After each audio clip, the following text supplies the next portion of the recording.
mas nesse período de pandemia, nós estamos fazendo este culto online, mas temos contado com a colaboração, com a assistência de muitos dos nossos queridos irmãos e ouvintes. E eu quero ler 2 versículos nesta noite, em Atos dos Apóstolos, no capítulo de número 11, eu quero ler Atos capítulo 11, verso 26, aonde está escrito assim: Sucedeu que todo um ano se reuniram naquela igreja e ensinaram muita gente. Pela primeira vez, os discípulos foram chamados de cristãos. Pela primeira vez, os discípulos foram chamados de cristãos. Também eu quero ler em Atos capítulo 26, no versículo 28 e 29, versos 28 e 29, onde temos esta escritura: E disse Agripa a Paulo: Por pouco me queres persuadir a que me faça cristão? E disse Paulo: Prouver a Deus que ou por pouco ou por muito, não somente tu, mas também todos quantos hoje estão me ouvindo, se tornasse tais como sou, exceto estas cadeias. Queridos irmãos e ouvintes, nós estamos vivendo em um globo terrestre, onde contamos com mais de 7 bilhões de habitantes, e alguns desses bilhões de habitantes do mundo são considerados cristãos.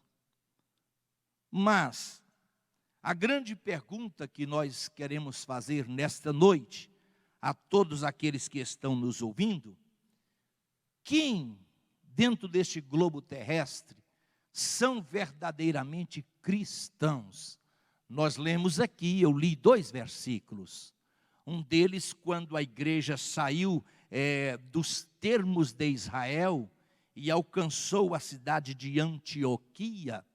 E nós lemos aqui que na cidade de Antioquia, os crentes, aqueles que tinham compromisso com o Senhor, eles foram chamados pela primeira vez de cristãos.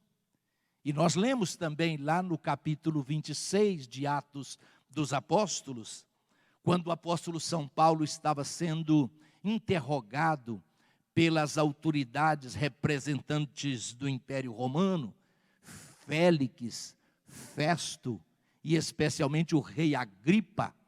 Paulo, então, em uma defesa contundente sobre ser um cristão verdadeiro, ele falando diante daquelas autoridades, de repente um daqueles governadores olharam para Paulo e disseram: as tuas muitas palavras te fazem delirar.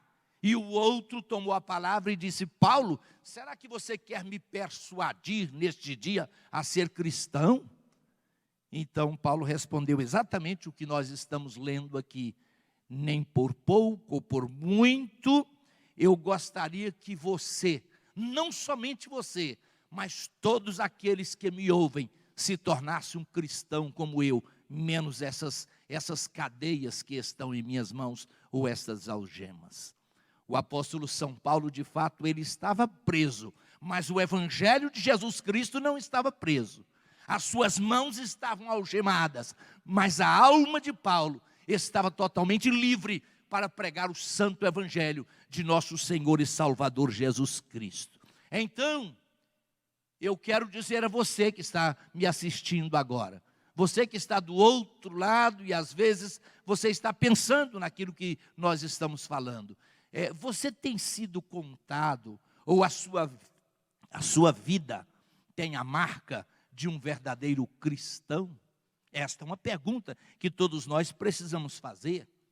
Por exemplo, existem alguns cristãos, ou pseudos cristãos, ou pessoas que são conhecidas como cristãs, porque os pais o são. Jovens, adolescentes, que às vezes os pais os trazem para a igreja, e alguém pergunta a esta pessoa, esse jovem lá no colégio: que religião é a sua? Ele diz: eu sou cristão. porque os pais dele o são, e ele diz, eu fui criado no cristianismo e assim eu sou. Mas existem outros que dizem assim, eu sou cristão porque eu frequento uma igreja cristã, que seja ela Assembleia de Deus, que seja ela católica, que seja uma igreja cristã, ou denominada cristã, sei lá, videira, tabernáculo da fé, eu sou cristão. Mas isso não faz uma pessoa cristã. Muitas pessoas dizem assim, eu sou cristão porque eu gosto de ir à igreja e eu gosto da liturgia do culto, gosto dos hinos que são entoados ali, das bandas que tocam hinos bonitos demais. Isso também não faz uma pessoa ser cristã.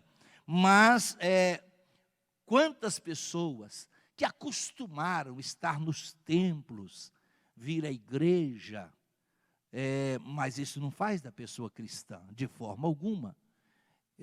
Nesta noite, eu estou falando sobre um homem.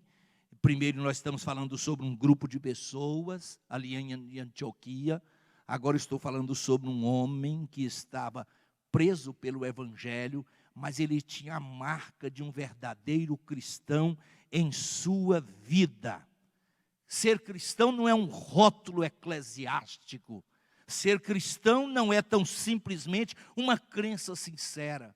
Muitas pessoas às vezes são sinceras em sua intuição, mas não sabem verdadeiramente o que é ser cristão. Um dia chegou um moço perto de Jesus, está lá em Marcos capítulo 10, e ele pensou que ele era um cristão de verdade. E Jesus Cristo, conhecendo o coração daquele moço, ele diz, olha, você vai, vende o que você tem, dá aos pobres, vem e segue, e terás um tesouro no céu. E ele afastou-se de Jesus Cristo triste. Por quê? Porque Jesus conhece, ele tinha sinceridade na arguição ao Senhor Jesus quanto à salvação de Deus, mas na verdade ele não estava pronto. Ele não estava totalmente disposto a seguir Jesus em todos os caminhos da vida. Gente, então todos aqueles que estão me escutando hoje, mesmo os membros da igreja que frequentam a casa do Senhor aqui na Assembleia de Deus, vem-nos a pergunta, talvez uma pergunta retórica, que cada um de nós precisamos fazer para nós mesmos. Paulo respondeu diante de Agripa, se por pouco ou por muito, não somente você, ó rei, mas eu gostaria que todas as pessoas que me ouvissem se tornassem cristãs. E eu quero responder para você agora. Como é que a gente conhece um verdadeiro cristão? Ou verdadeiro cristianismo, ele tem as suas marcas autênticas, as suas marcas inconfundíveis. O que é ser cristão? E eu sei que você que está aí na sua casa, ou no ambiente de trabalho, você que nos assiste nesta noite, eu quero que você faça uma introspecção nesta hora, e você venha de fato olhar para dentro de você, e saber se verdadeiramente você tem sido um seguidor deste Cristo. O que é ser cristão? É um seguidor de Cristo, o ungido de Nazaré, o homem que veio para salvar a humanidade, o Deus que se fez homem e habitou entre nós, como está escrito lá em João. Ele se fez homem e habitou entre nós e vimos a sua glória como a glória do unigênito de Deus. Então eu respondo para você, o que é ser cristão? Ser cristão é experimentar, é a pessoa experimentar na sua vida o verdadeiro nascimento ou o nascimento dos céus. Um dia Jesus Cristo, ele encontrou-se com um homem que veio ter com ele, e aquele homem trouxe umas palavras bonitas para ver se ele impressionava Jesus. Jesus Cristo olhou para Nicodemos e disse, necessário te é nascer de novo. Como pode ser isto, mestre? Porventura eu vou entrar no ventre da minha mãe e outra vez ela vai me conceber? Jesus Cristo disse, não. O que é nascido da carne é carne, o que é nascido do Espírito é Espírito. Nicodemos, eu estou te falando de um nascimento vindo dos céus, vindo de Deus. Necessário te é nascer de novo. E eu quero perguntar, você irmão, você irmã, você jovem que nos assiste hoje, você já experimentou o novo nascimento na sua vida? Será que você já experimentou isso? O que é novo nascimento, pastor? É um nascimento que vem dos céus. Não é uma concepção normal, física aqui da terra, não. É um novo nascimento dos céus de Deus. Só o Espírito Santo de Deus que pode fazer isso. A Bíblia diz que é o Espírito Santo, é Ele quem convence o homem. É Ele quem faz a obra no coração do homem e o convence do pecado, da justiça e do juízo. Só o Espírito Santo que faz. Eu quero orar a Deus neste momento, para que onde você estiver, o Espírito Santo comece a operar o milagre da salvação em tua vida. Diz os teólogos que a salvação é uma verdadeira transformação que ocorre no interior, na vida da pessoa que pela fé recebe Cristo como Salvador e Senhor da sua vida. Isto é novo nascimento. É um divisor de águas. É experimentar uma nova vida em Cristo Jesus. Isto é novo nascimento. Mas o que é mais ser cristão? Ser cristão é amar a Deus. Amar ao Senhor sobre todas as coisas. Glória seja dada ao nome do Senhor. Lá no capítulo 12 de Marcos, verso 30, diz: amarás o Senhor teu Deus de todo o teu coração, de todo o teu entendimento, de todas as tuas forças. Amarás o Senhor teu Deus. Então, quando nós abraçamos o Evangelho, quando nós abraçamos o cristianismo de Jesus Cristo, nós constituímos o Senhor como como alvo do maior amor da nossa vida. Jesus Cristo ele disse: aquele que não deixar pai, mãe, aquele que não deixar bens por amor de mim, do Evangelho, não é digno de mim. Glória a Deus.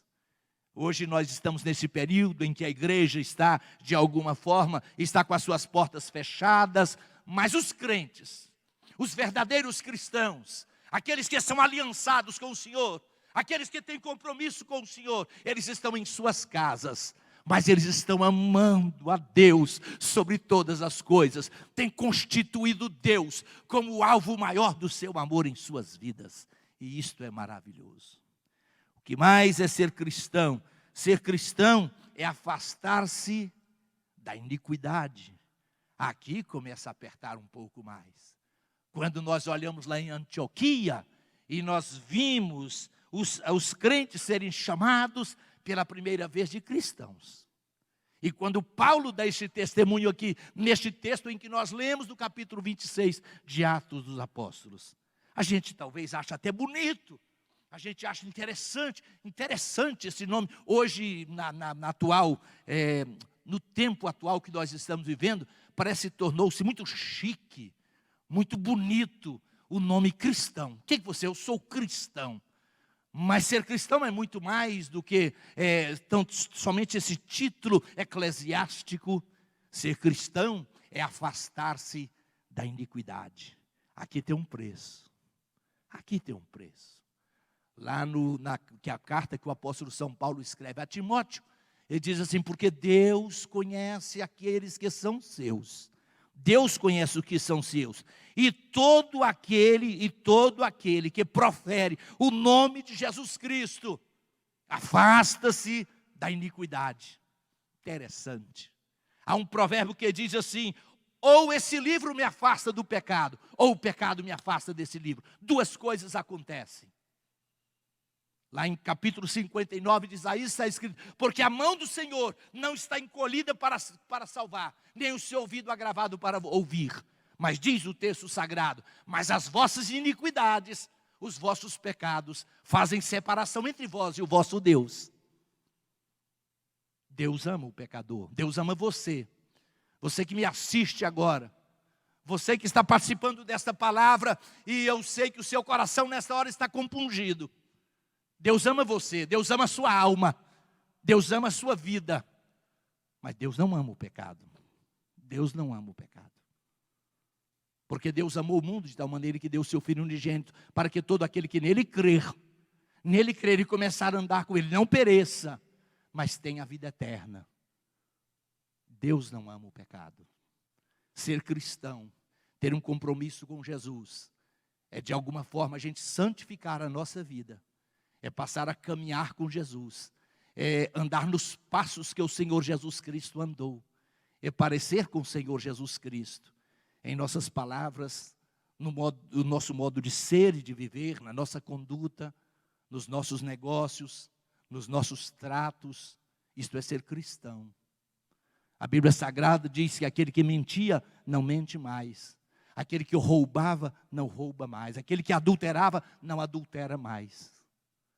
Ser cristão é afastar-se do pecado, é viver uma vida pia diante do Senhor, uma vida piedosa, que agrada a Deus, em espírito e em verdade. Mas ser cristão também é praticar um amor verdadeiro para com os nossos irmãos, e até mesmo para com aquelas pessoas que machucam o nosso coração. Nós já dissemos aqui em uma terça-feira, o cristão verdadeiro, ele não constitui inimigos na sua vida, não. Mas alguém pode tornar-se inimigo nosso. E quando nós somos imbuídos por um cristianismo verdadeiro em nossas vidas, a gente aprende a perdoar, a gente aprende a superar toda e qualquer afronta. Eu acabo de ler um livro agora que falou muito ao meu coração. Ou você perdoa, ou você adoece. Duas coisas acontecem. Toda pessoa que verdadeiramente o Evangelho de Jesus Cristo, a graça de Jesus Cristo, estiver impregnada na sua alma e no seu coração, esta pessoa sabe superar toda afronta que porventura ela sofrer aqui nesta vida. Ela ama. Como está escrito lá em 1 Coríntios capítulo 13, o apóstolo São Paulo, ele fez um esboço ali do que é o verdadeiro amor. Amor uns para com os outros. É exatamente por isso que a Bíblia diz: amai entranhavelmente, ou de todas as entranhas da vossa alma, amai uns aos outros, porque Deus agrada disto. Eu quero terminar nesta noite, esta palavra, dizendo a você que ser cristão, verdadeiro, autêntico, é a pessoa crer e esperar as promessas eternas de Deus que estão inseridas neste livro. Eu sei que eu falo com gente nesta hora, eu falo com homens e mulheres, rapazes e moças, eu falo com pessoas que creem nas promessas do Senhor, as promessas eternas de Deus. Deus tem promessas para o seu povo, Deus tem promessas para os que são seus. Quando nós oramos a Deus, sempre nós oramos e nós temos sempre o costume de dizer: Deus de Abraão, Deus de Isaque, Deus de Jacó. Quando nós oramos Deus de Abraão, nós estamos dizendo Deus que tem alianças com o homem, Deus que faz promessas para o homem.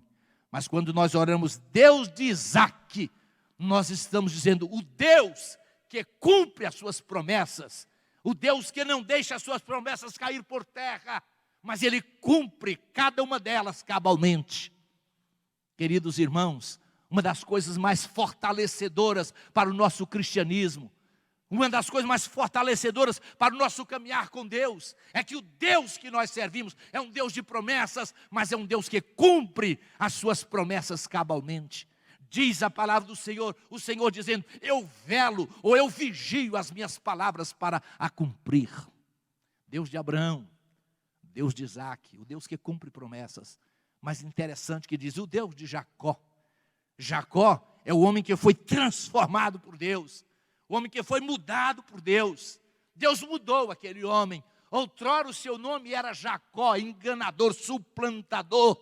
Mas um dia Deus apareceu para ele lá no vale de Jaboque e disse: tu, a partir de hoje, não te chamarás mais Jacó, mas Israel será o teu nome. Deus mudou a vida daquele homem ali.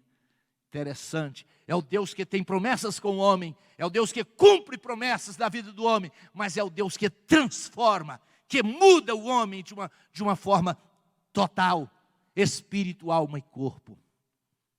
Meu irmão, minha irmã, você que me assiste hoje, nós estamos à distância, mas eu sei que o Espírito Santo de Deus, que não tem distâncias para Ele, Ele tem entrado dentro deste ambiente onde você está, e Ele está visitando o teu pobre coração agora. Talvez você tenha sido um pai de família, que você está decepcionado com algumas situações dessa vida. Talvez, mulher, você é uma mãe de família, ou uma mulher que foi desamparada pelo seu esposo e a própria sociedade te desamparou, uma pessoa decepcionada. Talvez eu esteja falando com algum jovem nesta hora, um jovem frustrado. Você estava estudando e tinha os seus sonhos e os seus planos. De repente, tudo isso é interrompido e você está sem saber o que faz. Eu quero dizer para você neste momento, querido, que Deus abençoe a sua vida. Mulher que nos assiste hoje, jovem, que Deus abençoe você. Que esta seja uma noite de salvação para a tua alma. Ou que esta seja uma noite de que o Espírito Santo marque a tua vida, para que você seja verdadeiramente um cristão. E que não deixe Jesus nunca mais. Siga as pisadas dele. Siga Jesus Cristo, os passos dele. Que o final desta caminhada será um repouso eterno com ele, lá na glória celestial.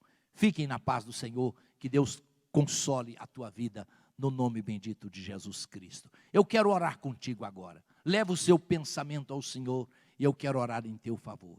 Maravilhoso Pai celestial, Deus da glória. Diante do Senhor nós estamos nesta noite, agradecidos pela oportunidade que temos aqui, ó Deus, deste púlpito aqui da igreja de Campinas, em falar a tua palavra. Espírito Santo, venha visitar este coração que está ouvindo a tua palavra nesta hora. Visitar com salvação, com mudança, com transformação, com consolo espiritual, com graça e com glória.